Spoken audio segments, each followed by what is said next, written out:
Hello everyone, नमस्कार, आदाब। मैं हूं शाहरुख खान और मैं यहां इसलिए आया हूं क्योंकि लोगों ने मुझसे पूछ पूछ के परेशान कर दिया है कि यार डंकी किस बारे में है। मतलब डुंकी की कहानी क्या है या धुनकी के अंदर डोंकी का रोल कौन कर रहा है। तो मैं तंग आ चुका हूं, इसलिए मैंने सोचा कि यहाँ पर राजकुमार हिरानी जी जो इस फिल्म के डायरेक्टर हैं उनको बुला लूँ और हमारी हीरोइन जो है तापसी पन्नू जी, उन दोनों को बुला लूँ कि एक बार सर आप इसकी ना क्लैरिटी दे दीजिए, पूरी कहानी बता दीजिए कि ये सवाल जवाब का सिलसिला जो है एक बार खत्म हो जाए मेरे लिए। प्लीज पूरी कहानी बता दो आप।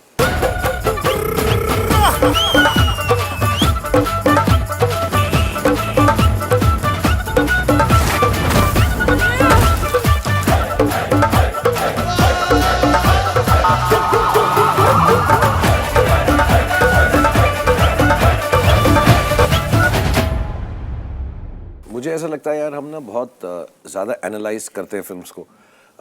We keep on talking too much about mass oriented, content oriented, etcetera oriented. I think films are entertainment oriented. किसी भी तरह से वो हमारे दिल को भाएं, एंटरटेन करें, जो भी उनका टॉपिक हो। सो मुझे ऐसा नहीं लगता है कि जवान या पठान मास सिनेमा थे या कुछ थे। They were just entertaining films and I hope they were entertaining films. और जब एंटरटेनिंग की बात होती है, so I don't think there is with honesty I can say there has never been a more entertaining director than Rajkumar Hirani. And films, what I have learnt in the last 8 years, उससे पहले मैं नहीं समझता था, is a director's medium. Hero, heroine, we all play our parts in it and we all try to be as good as we can be. But it is a director's medium. So I think inshallah Dunki will be a very entertaining film and lots and lots of people will watch it because lots and lots of people watch Rajkumar Hirani films and आजकल मेरी भी देख ही रहे हैं। Actually ये थोड़ा funny है मेरे लिए भी क्योंकि डंकी का कॉल जो पहला आया था वो राजू सर का ही आया था एंड बट उससे पहले काफ़ी जगह आ चुका था कि I am being considered for this film और I am doing this film and just like any other rumour मैंने कहा था ये तो पॉसिबल है ही नहीं, तो पता नहीं ये कहाँ से, जो भी पहली बार ढंग का रूमर आया मेरे बारे में, चलो मैं यही सुन के खुश हो जाती हूँ। But I think then I got a call from sir and उनका पहला यही था, अब चलो मीडिया ने बता ही दिया तो मैंने सोचा मैं भी फ़ोन करके बोल ही दूँ कि आप अनुष्ठान में एक अपनी साउथ की फिल्म शूट करी थी, उन्होंने कहा कि वापस आओगे तो फिर मिलना, मैं कहानी सुनाता हूँ। तो वो एक्चुअली में वो एक लौता ऐसा रूमर था जो अच्छा था और एक्चुअली में सच हुआ। तो ऐसा आया था पहला call. Actually, I don't know what is a typical Rajkumar Hirani film, but there is a lot of laughter in the film. There is a lot of emotion in the film. आप हंसेंगे भी, आप रोएंगे भी। और शायद जो थोड़ी अलग बात है दूसरी फिल्मों से है कि इसमें थोड़ा एक्शन भी है।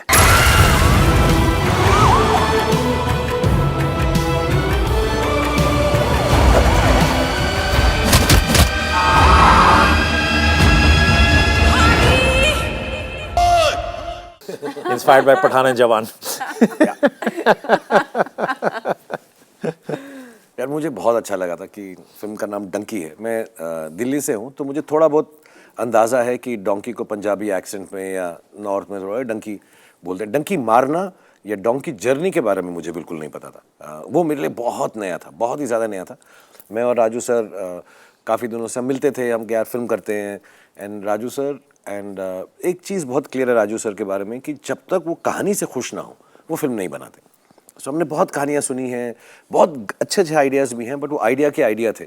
सो इसको भी 1-1.5 साल लगा एंड इन इज़ अनअज्यूमिंग मैनर, जैसा राजू सर बात करते हैं कि सोच रहे हैं यार इसको हम डंकी ही बुलाएंगे। तो मुझे तो बहुत अच्छा लगा title. I think it's a fantastic title. उस वक्त भी हमको लगा था कि थोड़ा समझने में सारे देश के अंदर तकलीफ़ होगी ज़रूर, लेकिन फिर मैंने सोचा पीके भी किसको समझ आया था, क्या फ़र्क पड़ता है यार, तो पीके हम लोग पहुंच गए थे तो डंकी में भी पहुंच ही जाएंगे। So I really like the title. I think I am one for interesting titles and Raju Hirani sir is one for interesting films and titles. So it really made me very happy that the film is called Dunki.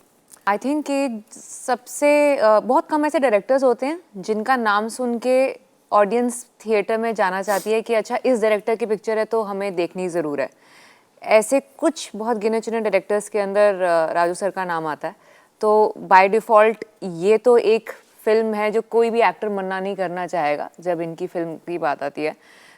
और दूसरा ये आप as an actor मुझे realise हुआ है कि कितनी simply एक कॉम्प्लेक्स बात को अपनी फिल्म में कह सकते हैं। ये आई थिंक किसी को सीखना चाहिए तो इनसे, एक बहुत ही सिंपलिस्टिक तरीके से, चाहे वो कोई भी A-B-C सेंटर जो हम किसी भी तरह की ऑडियंस हो उनको समझाने में कामयाब होते हैं। ये चाहे जितनी मुझे कॉम्प्लेक्स बात हो, आई think that's the beauty of his films.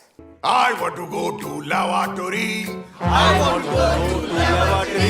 I don't want to go to lavatory. आए तो जी डन lavatory. सर ये मैंने पूरी फिल्म आंखों पे पट्टी बांध के की है। फिर भी आवाज से चाम हो जाता था, कभी कभी ईयर प्लग्स भी लगा लेता था, फिर असिस्टेंट निकालता था, कहता था शॉर्ट हो गया, मैंने कहा वेरी गुड। जैसी मेरी ज़िंदगी बीती है वैसे इन चीज़ों के बारे में इतनी मुझे मालूमात नहीं थी, इतनी इन्फॉर्मेशन नहीं थी, इतनी नॉलेज नहीं थी। जब राजू सर ने ये फिल्म की कहानी बताना शुरू किया और ऐसा होता है पंजाब में और दूसरे इलाकों में भी, सिर्फ पंजाब में ही नहीं, पूरे देश भर में, आई थिंक साउथ में भी एक जगह है ऐसी, lots of places are there.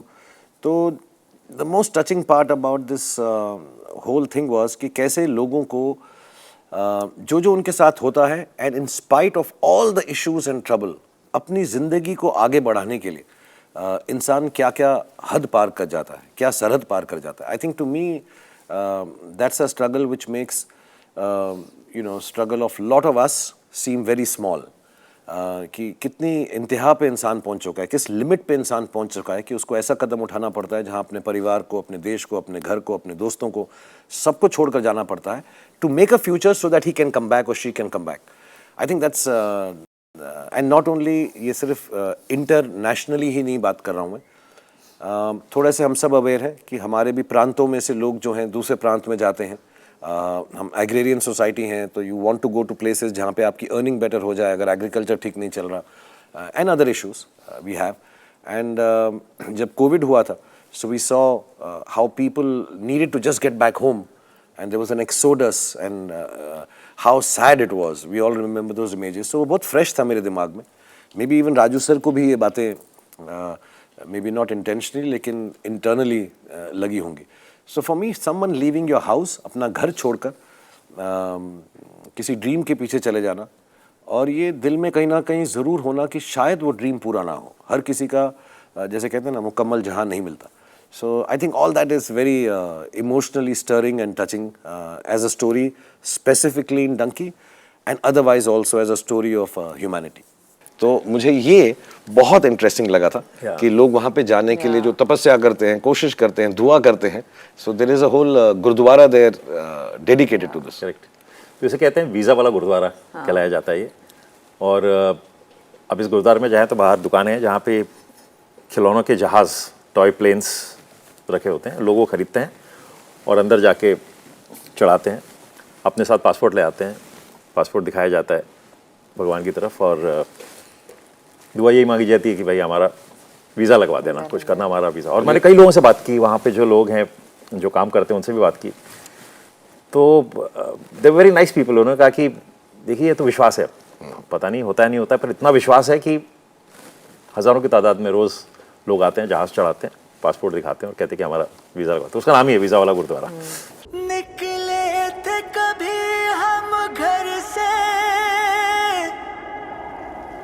घर दिल से मगर नहीं निकला। क्योंकि ये फैक्चुअल कहानी है, असली चीज़ों पे बेस्ड है, इमोशन वाइज होम कमिंग पे बेस्ड है। अपने ड्रीम्स फुलफिल करने के लिए देश से बाहर जाना, स्टेट से बाहर जाना, लोकेलिटी से, मोहल्ले से, गांव से, हम सब लोगों ने किया है। ये सब इमोशंस को ये दर्शाती है। And I just want to show some of the imagery जो ज़्यादा हम नहीं बताना चाहेंगे, कि पीपल जो ट्रैवल करते हैं, जैसे ये कोई पानी का हिस्सा होगा उस डंकी ट्रैवल के अंदर, उधर से निकल के जाना, एंड कितने आई थिंक 10 लाख लोग अभी भी दुनिया भर के अंदर ऐसे पकड़े जाते हैं, जो पकड़े जाते हैं इलीगली करते हुए, और कितने निकलते होंगे तो बहुत ज़्यादा होगा। इंडिया से भी बहुत है। अब थोड़े तरीके बदल गए। सर हम लोग तो क्या ना, हम लोग जहाँ रहते हैं, जैसे रहते हैं, हमको ये कभी वीज़ा का प्रॉब्लम लगा नहीं। आप अगर स्टैटिस्टिक देखें तो वीज़ा तो छोड़ दिए, इंडिया में सिर्फ 7% लोगों के पास पासपोर्ट है। 7%। पासपोर्ट तो कोई भी बना सकता है, पर सिर्फ 7% इस देश से लोग सोचते हैं कि हम बाहर जाने की सोचते हैं।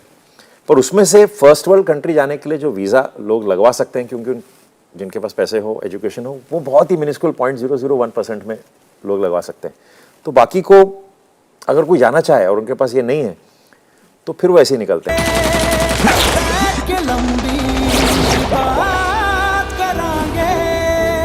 आई थिंक ये बात बहुत पंजाबियों के साथ वैसी ऑब्वियस होती है, क्योंकि पंजाब का कैरेक्टर है कि जो दिल में है वो मुंह पे है, वो शायद बीच में दिमाग के थ्रू भी नहीं जाता कई कभार।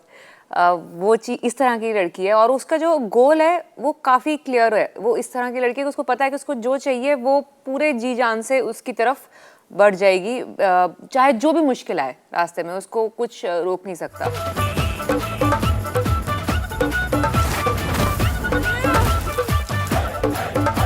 नमूना नहीं है ये, नहीं आती अंग्रेजी, हो गई गलती, कुश्ती घुमाती है कोच जी को, वहां गलती नहीं करते। और इंस्टाग्राम बायो आई थिंक एक मेरा एक पहले का बायो था जो मुझे बहुत याद आ रहा है अभी ये क्वेश्चन सुनने के बाद। All in all real flesh blood and spine. See Abhijat and me have this little thing कि कोई भी नई कहानी सोचते हैं तो पहले सबसे बोलते हैं कि यार first thing we tell ourselves कि let's try and find a unique story, कि जो ऐसी कहानी जो कभी कहीं नहीं गई हो, जो मुश्किल होता है क्योंकि इतने सालों से सिनेमा बन रहा है। तो ये कहानी जैसे जैसे हमको पता लगने लगी, जब हमने कि पंजाब में ऐसे कुछ इलाके हैं जहाँ से लोग बाहर जाना चाहते हैं, जिनके गांव में जाओ तो छतों पे जहाज़ लगे हुए हैं, ये सिंबलाइज करने के लिए कि उनका कोई बेटा वहाँ पे या कोई फैमिली मेम्बर वहाँ पे है। और अब भी मुझे ऐसा लगा कि ये कहानी लोगों को पता नहीं है कि कितना एम्बिशन होता है, कितना ड्रीम होता है वहाँ जाने का, क्यों। तो मुझे लगा कि इसमें एक यूनिक बात है। बाकी उसके अंदर एलिमेंट सारे हैं, there is a love story, there is a this thing, और बनते बनते वो I think it's become a story which is spread over 25 years. और स्टार्ट एक यूनिक स्पेस से हुई थी, तो मुझे लगा कि ये बनानी चाहिए। How do you propose to stay abroad? तुझे एक शब्द समझ में नहीं आ रहा है, वहाँ अंग्रेजों के बीच कैसे रहेगा? ये नहीं रह रहा पंजाब में, इसको आता है एक भी शब्द पंजाबी का? ये नीचे, अब पट पे मार, मोटे पे मार, चमेट मार। ओए, मुझे नहीं। यार एक्चुअली मेरा ये मानना है कि सेट वही अच्छा था जहाँ पे प्यार मिले और खुशी हो और हंसते खेलते फिल्म बने।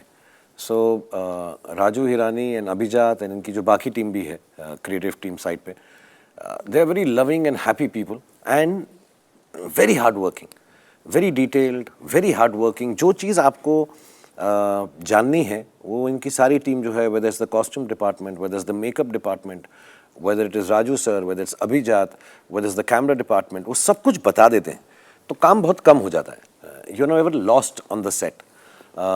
इसका ये मतलब नहीं कि दूसरे सेट्स पे मैं लॉस्ट हूँ क्या है भाई, कहाँ पे जाना है, बट वो बड़ा हार्टनिंग था। एंड जो नई बात है कि लाइंस पर, इमोशन पर, छोटी छोटी बात पर बहुत ध्यान दिया जाता है। I think the written word is a very important aspect of Raju Hirani's and Abhijat films. बहुत इंपॉर्टेंट है वो, और उसकी इंपॉर्टेंस शायद मैं भी भूल चुका हूँ। हमको सिर्फ डायलॉग बाजी समझ आती है, कभी कभार हम सीन का यार इसका क्या इन्फॉर्मेशन सीन है। There is no information scene in mister Raju Hirani's film. It either has a high point और अ लो पॉइंट और अ कॉमिक पॉइंट और some kind of a movement for the story including the songs.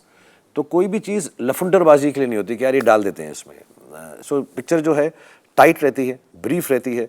अगर उसकी length लंबी भी है, जो इनकी फिल्में लंबी होंगी, उनका वो रीज़न है कि वो written word and the story telling is clear to everybody. It is not made for some people, it is made for everybody. So I think that is a big learning experience. As a matter of fact मैं Pathaan shoot कर रहा था या ख़त्म हुई थी, और मुझे याद है सिद्धार्थ आनंद मुझे बोले कि यार मुझे ना राजू सर के सेट पे आना है, I want to see how he directs, I want to see how he is able to get those lines to work in his films. And he came at night एंड पता नहीं अभी क्या सीखा है, वो दूसरी पिक्चर में मैं देखूंगा जब करूँगा उसके साथ। But I can understand what he felt कि यार वो कहानी जो है मुझे समझनी है कैसे राजू सर उसको अनफोल्ड करते हैं। जो तापसी ने भी बोला कि एक सिंप्लिसिटी एंड बेसिक आइडिया, और हम लोग ना समझते हैं कॉम्प्लेक्स कर दें, थोड़ा इंटरेस्टिंग करें। He just makes it very simple, and I think according to me simple is the most intelligent. So I think that difference I found on his set.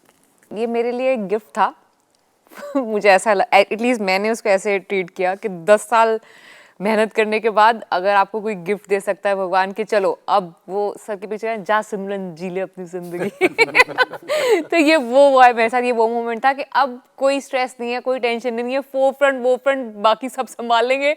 अब मैं बहुत चिल कर रही हूँ, बेस्ट पोजीशन है मेरी इस फ्रंट पे, मतलब जो पीछे की तरफ है, और मैं चिल करके बेस्ट व्यू से आगे बढ़ रही हूँ। I think this was the gift, the best gift I could have gotten for the hard work that I've probably put in and whatever work I've done so far. Bad luck ही बोलो यार। Sir मैं कहानी बताता हूँ आपको। मैं film institute में पढ़ता था, तो वहाँ तो सबका स्ट्रगल ये रहता है कि यार बाहर निकल के फिल्म बनानी, और बनेगी कैसे, प्रोड्यूसर कौन मिलेगा, एक्टर कौन मिलेगा। तो वहाँ एक कॉमन रूम था, कभी कभी बैठ के वहाँ टीवी देखते थे। तो वहाँ एक दिन एक सीरीज़ चल रही थी सर्कस, और उसमें एक सीन था प्लेटफॉर्म पे, and I vividly still till date remember, बिल्कुल मुझे कैमरा एंगल भी पता है कितना था वो। और एक मोनोलॉग सा चल रहा था, and there was one actor performing who I didn't know, कभी देखा नहीं था। और मैंने देखा और मैंने कहा यार ये बड़ा कमाल का एक्टर है यार ये। अब हम यहाँ से पास आउट होंगे तो हमारे साथ थोड़ी कोई बच्चन साहब थोड़ी काम कर लेंगे और कर लेंगे, तो ये एक्टर है यार, मैं इसको नज़र में रखता हूँ कि मैं निकलूँगा और मैं इसको अप्रोच करूँगा और इसके साथ फिल्म बनाएंगे। जब तक मैं निकला तब तक वो शाहरुख खान बहुत बड़े स्टार बन चुके थे, तो उसके बाद मुझे 20 साल वेट करना पड़ा। सर मेरे लिए भी कुछ ऐसा है क्या? सर एक है स्क्रिप्ट मेरे पास। रियली? कॉमेडी है? बहुत है। इमोशन है? वो भी है। रोमांस है सर? है सर, पर ये वाला एक्शन अवॉइड करिएगा। ये अरे हाथ ही काट लूंगा मैं। गए सर, आप बोलो तो। नाम क्या है सर? डंकी। डोंकी? डोंकी नहीं शाहरुख, डंकी। मैं समझा डोंकी। डंकी डंकी इन एन एज मतलब सर मुझे लगता है कि I would like to have the trait of Hardy, जो कैरेक्टर राजू सर ने लिखा। उसका ट्रेट मुझे चाहिए कि कोई प्रॉब्लम हो तो सॉल्व कैसे कर लेता। मुझे वो उसका ट्रेट बड़ा अच्छा लगता है। वो मुस्कुराते हुए, गाते हुए, नाचते हुए, हंसते हुए, he can solve any problem. He is the problem solver. वो था ना जैसे if there something strange in the neighbourhood who you gonna call, Ghostbusters. तो मेरे को लगता है हार्डी वैसा है यार, किसको बुलाएंगे अगर प्रॉब्लम होगी तो हार्डी हो, कांड हो जाए तो किसको बुलाएंगे, तो हार्डी आके कर देता है। और हंसता गाता कुछ तो वो बदमाशी भी करता है, इंटेंसिटी भी करता है, झगड़ा भी करता है, लड़ाई भी करता है, प्यार भी करता है, किसी ना किसी तरह से जुगाड़ करते ना, जैसे हम हिंदुस्तानी होते। तो वो ट्रेट आई विश मुझ में होता। मुझ में इतना है नहीं, मैं इतना ना डिप्लोमेटिक हूँ, ना इतना ईज से, मैं स्ट्रेस में आ जाता हूँ प्रॉब्लम के साथ। और एक ट्रेट जो मेरा है जो हार्डी में होता, अंग्रेजी आ जाती है। हाँ हाँ, मेरे जैसी फटर फटर अंग्रेजी बोल सकता तो उसकी लाइफ बन जाती, जल्दी बन जाती, थोड़ी लेट बनी इस पिक्चर में। और ऐसे कर सकता था, और ऐसा कर सकता हूँ। अब सर मैं जल्दी पट जाती फिर वो लड़की उससे। सर मैं बोलना नहीं चाहता, वैसा तो कोई और कर ही नहीं सकता। हार्डी भी क्या करेगा।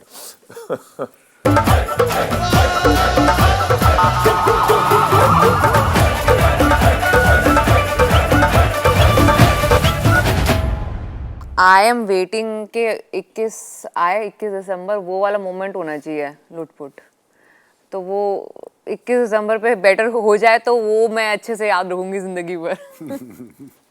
नहीं इस बार तो हमने डिसाइड किया था अब जो भी कैरेक्टर बने हम लोग साथ में काम करेंगे। अब जो भी बन जाए। सो यूजुअली हम लोग अक्सर ऐसी बात करते हैं कि यार पहले स्क्रिप्ट लिख लो, फिर एक्टर पहले मत सोचो, ताकि नहीं तो फिर क्या होता है आप you get influenced by the actors strengths की और वीकनेसेस की, यार ये नहीं, ये अच्छा करेगा तो वो रखते हैं ज़्यादा, ये नहीं कर पाएगा तो नहीं, ऐसा करके तो हम कहते हैं नहीं पहले कैरेक्टर लिख लो कर लेंगे। पर इस बार हम पहले ही डिसाइडेड थे कि अब जो भी कैरेक्टर हो हमको तो बनानी है ये फिल्म, और शाहरुख जैसा भी करेगा कर लेंगे। एक्चुअली यार मैं बहुत बार, सबको भी मालूम है, मैं नॉर्थ इंडिया का हूँ, दिल्ली का हूँ, तो मैं पंजाबियों से सराउंडेड हूँ। मेरी वाइफ की पूरी फैमिली जो है पंजाबी है, एंड दिल्ली में होना मतलब बहुत सारे पंजाबियों को जानना। सो ये एक ट्रेट है उनमें, वो चकदे फट्टे वाला ट्रेट होता है, या एटलीस्ट हम ये बिलीव करते हैं और इसमें हमारा फेथ है, बिलीव ही नहीं हमारा फेथ है कि भाई पंजाबी होगा ना भाई तो उड़ा डालेगा एकदम करके, तो वो एक सॉलिड बात है इसमें, and I fully believe in it. मेरे को ऐसा लगता है कि you know I remember once an uncle of mine, Gauri's uncle, he came and told कि यार मैं बाहर आ गया, मैं वो लाइन भूलता ही नहीं लाइफ के अंदर, कि उन्होंने बताया कि यार वो भाग रहा था, मैं पीछे पीछे आ गया, हाथ में मेरे कट्टा था, पता नहीं क्या कुछ तलवार थी, कच्चे में था मैं, वहाँ तक भी मुझे स्टोरी ठीक लगी। वहाँ कच्चे में बाहर आ, कच्चे बनियान में आ गया मैं तलवार लेके, और मूनलाइट में मेरे ना डोले लश्कारे मार रहे थे। मैं, for me that is one of the, that just defines everything which is machismo, macho, manly, solid, never give up spirit। यार सब कुछ ठीक था, मैं कच्चे बनियान तक समझ गया मैं दिल्ली वाला हूँ, तलवार तक समझ गया गुस्से में थे, लेकिन मूनलाइट में जो डोले लश्कारे मार रहे थे यार बस, फिर तो वो, so the essence of Punjabiyat is solidity, and not only now, I mean from being farmers to being soldiers, warriors and farmers, तो वो हमको खाना भी खिलाते हैं और हमारी रक्षा भी करते हैं। So there is, I think, this culture of Punjabiyat just makes them so wonderfully strong in the rightest sense of the word. They're gentle and they are poetic. They dance the bhangra. They fight the wars. They're warriors, and their religion is so beautiful, so Sufiana. So I think all of it put together really makes them true men, and not in the sense of just being macho or solid or this thing. I think gentleness, hard work, warrior qualities, and Sufiana-ness, I think all mixed together makes Punjab so wonderful, at least for somebody from the north when I look at it. I think इस picture में तो मुझे double triple plus मिल गया है honestly. मतलब मैंने तो सोचा था अगर मुझे पीछे पेड़ वगैरह भी बना देते ना इस पिक्चर में, बैकग्राउंड पासिंग शॉट भी दे देते, मैं वो भी कर लेती। आ जाऊंगी मैं करने के लिए एक्चुअली में। अगली में तुझे पेड़ ही रखा है। सर कहते साइकिल बनाते हैं तापसी को, मैंने कहा पेड़ बनाते हैं। ओके चलो कोई नहीं, बट मैं पूरे सीन में फिर वही रहूंगी। अब देखना थोड़ा थोड़ा हिलती रहना, थोड़ा थोड़ा। बट तो आई थिंक जो मुझे मिला, I think it's better when people watch it and they realise it.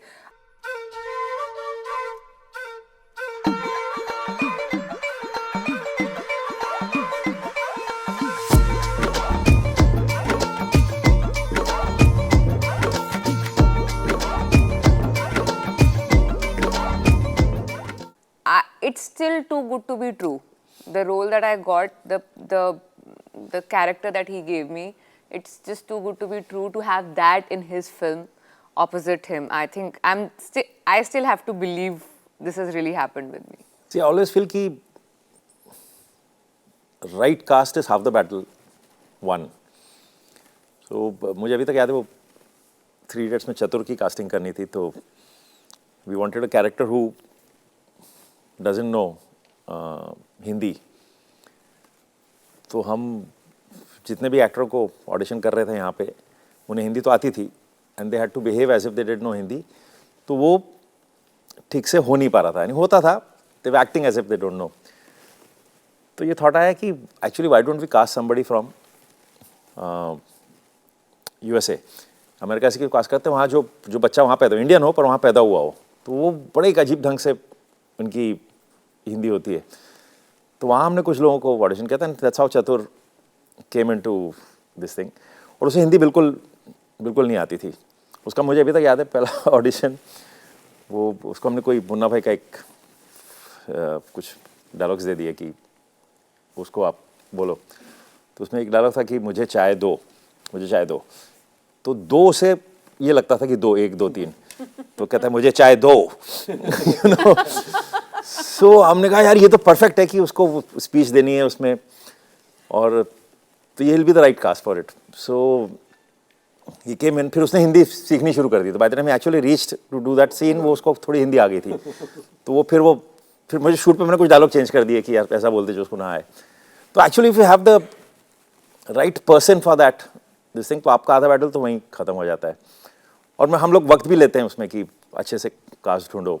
Like even in this film, when we have Anil and Vikram, once you see the film, you'll realize कि how apt they are for the film. और वो real लगने लगे उस माहौल में, तो फिर it's always better.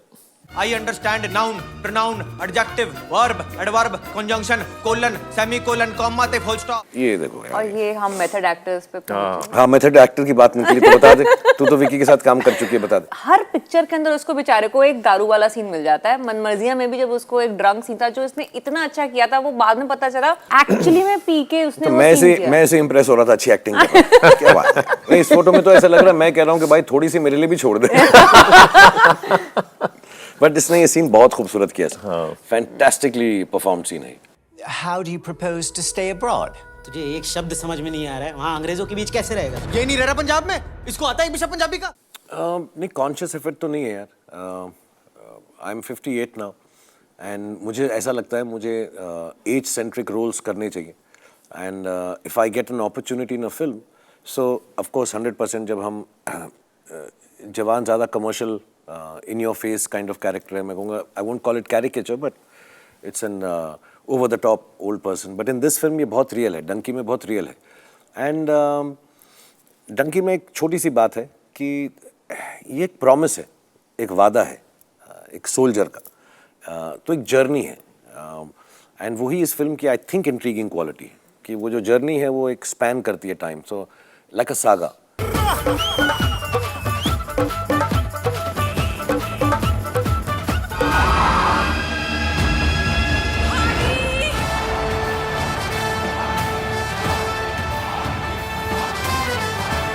जय Hind.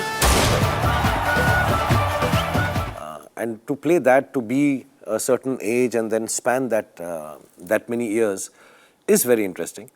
So I would say that I've been age honest first time in Dunki. I don't know कितनी उम्र का हमने सोच के चले, हार्डी हो जाता है 60 का है 65 का है, but it's more close to my age and I think I've tried to do it as real as possible. अब वो कितना कामयाब हुआ नहीं हुआ मुझे नहीं पता. It's not a conscious effort, but I feel more comfortable playing my age. Otherwise, and जब मैं young कर रहा हूँ तो de-aged हूँ, तापसी के साथ हूँ जो छोटी उम्र में मुझसे, so फिर मुझको एक logically अच्छा लगता है कि अच्छा ये character है, ये मैं हीरो की वजह से younger heroine के साथ काम नहीं कर रहा हूँ. It makes me more comfortable to be honest. But having said that, मैं इतना young लगता हूँ तो लोग मुझे देना नहीं चाहते older roles, so we're playing 27, 28 till they tell me. But in all seriousness, it is fun to play, a span like this. It's very intriguing, very interesting in Dunki कि मैं ये एक span का age का कर रहा हूँ, तो वो बहुत interesting था मेरे लिए. I think he shot for 2 years for this film and I think कुछ 5-6 महीने का उसके पहले का prep था. But the moment I got this film, मैंने कहा अब सब everything can wait. So I finished up whatever I had signed before I took this film, and then till date I'm just chilling. Actually, after I finished shooting for this film is when I started something else. Beach mein I didn't take up anything new in between because I was ready to. As I told you, this was a gift that I wanted to enjoy, and I enjoyed it for more than 2 years. Oh God. अब sir एक ही पूछा है sir, आप अब 4-5 वापस पूछने चाहिए. मैं आपको प्रॉम्प्ट करता था. Good looks, amazing dancing skill, hair which is more than anybody else's. ये तो कह सकते हो सर कि बाल सबसे ज्यादा थे इसके. एक तो चार्म जिसकी वजह से मुझे पट्टी बांध के काम करना पड़ता था. एब्सोल्युटली. दूसरा तीनों के डिंपल्स नहीं और हाँ डिंपल्स का नहीं है. दूसरा मैं 11 बजे तक सो जाता था.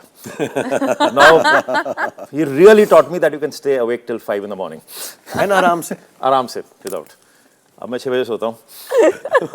मजे से जी रहा हूँ मैं. जिंदगी पूरी मेरी उलट फेर हो चुकी है. Just to let you know ये इंटरव्यू भी 3:30-4 बजे सुबह हो रहा है. अब सबकी लाइफ बदल चुकी है सर.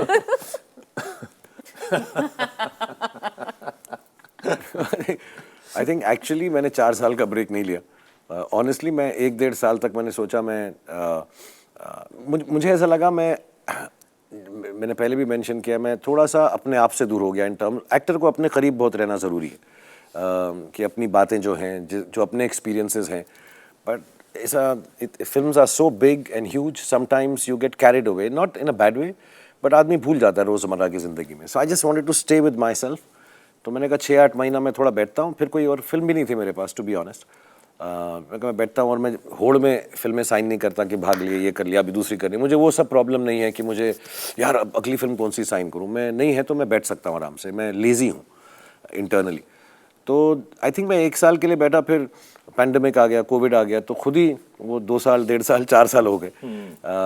बट ऐसा कुछ कंसर्टेड एफर्ट नहीं था, कुछ थॉट प्रोसेस नहीं है. हाँ, एक चीज़ ज़रूर थी. आई रियली वांटेड टू, मैंने बहुत सारी फिल्में देखी उस ब्रेक के अंदर. हर प्रकार की फिल्में देखी. मैं ज़्यादा फिल्में देखने का टाइम नहीं मिलता because you are normally on sets. मैंने सारी प्रकार की फिल्में देखी और मैंने कुछ सोचा कि यार ऐसी फिल्में जो मुझे पसंद नहीं आती, लोगों को बहुत पसंद आती हैं, तो शायद मुझे उस जोन की पिक्चर करके उनको और बेहतर बनाने की कोशिश करनी चाहिए. Not because I can do it but the directors will work with me. So 1-2 thoughts ऐसे थे.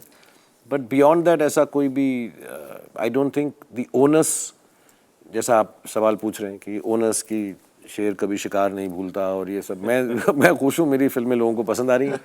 And bottom line I think हर किसी का, चाहे वो राजू सर हैं, चाहे तापसी हैं, जितने भी एक्टर्स हैं, बॉटम लाइन ये होता है कि कितने सारों को हम एंटरटेन कर पाए उस दिन, उस रात, उस हफ्ता, उस महीना. अपने काम से हम कितना लोगों को खुशी पहुंचा पाए, दैट्स ऑल. अब वो नंबर्स जो हो जाते हैं, हिट हो जाता है, वो सब खुशी मिलती है उससे business wise. But I think bottom line every creative person in film industry wants how much was I able to entertain. So I'm very happy that this year I've been able to entertain so much, and I hope कि और फिल्में जो अगली होंगी, for me it's the luckiest, like Taapsee said, कि to end my entertaining year with Dunki is the biggest high for me, and I think वो सबको बहुत ज़्यादा entertain करेगी. हो सकता है इतना entertain करे 2-4 साल फिर मैं छुट्टी ले लूँ कि यार बहुत हो गया यार, अब बहुत entertain हो गया, थोड़ा सा मैं serious बात कर रहा हूँ. Yeah, I've just been able to spend come time, I feel, with sir. I think I would want to spend more time with Shah Rukh sir to actually know something that other people don't know, because I think jitna bhi so many people have worked with him and they've already said so much, which I genuinely have nothing new, and in fact jo bhi unhone bola hai, I can validate that it's all true. So I can only wait to probably spend more time with him so that I can know something that others don't know. With Raju sir, because again he's a director, not really an actor in front of the camera, so not many people speak or talk about him on the camera in as a person. So all I can say is one of the most simple human beings I've met in the industry. Actually, this is one thing that I tell everyone, not just about him but also about Abhijat. It's unreal how someone so simple can be where he is and what he does in this industry. So it's very pleasantly surprising, and I hope it stays like that. इस film industry में इतने शरीफ लोग मिलना बहुत मुश्किल है. नहीं sir, ऐसा नहीं ये बोला. कहना चाह रही हूँ. नहीं, सिंपल बोला सर मैंने. कोई शरीफ ना, मतलब अभी मैं आपसे बहस नहीं कर सकते सर. थोड़े राजू सर बदमाश कम है. 4 दिन से तभी गाड़ी में सो रहे हैं Yeah, sir. it does actually. See, पहली फिल्म होती है एक्चुअली, एक ही पहली फिल्म होती है जिसमें कोई प्रेशर नहीं होता, क्योंकि उस टाइम आपको यही खुशी होती है कि यार आपने फिल्म बना ली ना, आप आए थे कहीं से, आपको एक फिल्म बनानी थी, बना ली. उसके बाद थोड़ा आप फिगर कर देखते हो, फिर बोलते हो यार नहीं होना चाहिए, यार उतना होना चाहिए, यार उससे ज़्यादा होना चाहिए. ऑनेस्टली स्पीकिंग प्रेशर तो होता है, but it's not that you succumb to the pressure. It's not that you say कि नहीं अब मैं ये चलता है वो चलता है तो मैं ये डाल लूँगा. I think that's a trap. Then हम अभी भी कर वही रहे हैं जो हमको जो पहली फिल्म मज़ा देती थी. कोशिश यही कर रहे हैं कि यार बनाए वही जो लोगों को एंटरटेन करें और जो हमको अच्छी लगे. हमारा जो थिंकिंग है कि यार ये एंटरटेनमेंट हमको मज़ा आता है, हम वही देने की कोशिश कर रहे हैं. बट यस, प्रेशर तो होता है. Can I answer as a fan? हाँ, तू भी करना. His sarcastic humor. I enjoyed that. Sometimes you know what happens, I'll be very honest, 2 reasons है उसके. Sometimes it's lost in translation. I have a sense of humor. अब आप जानते हो मुझे, आप जानते हो, तो आपको पता है मैं ऐसा करता हूँ. और मैं seriously नहीं कह रहा हूँ. I'm just wanting to get a few laughs and make everybody comfortable, whether it's on set or even personally.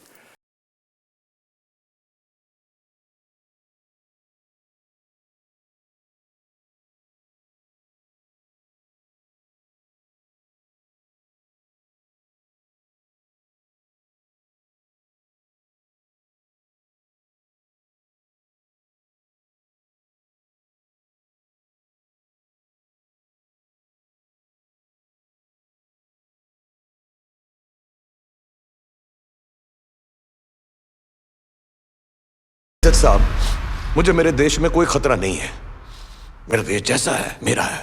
मैं यहाँ रहने के लिए अपने देश को गाली नहीं दूंगा। जय हिंद।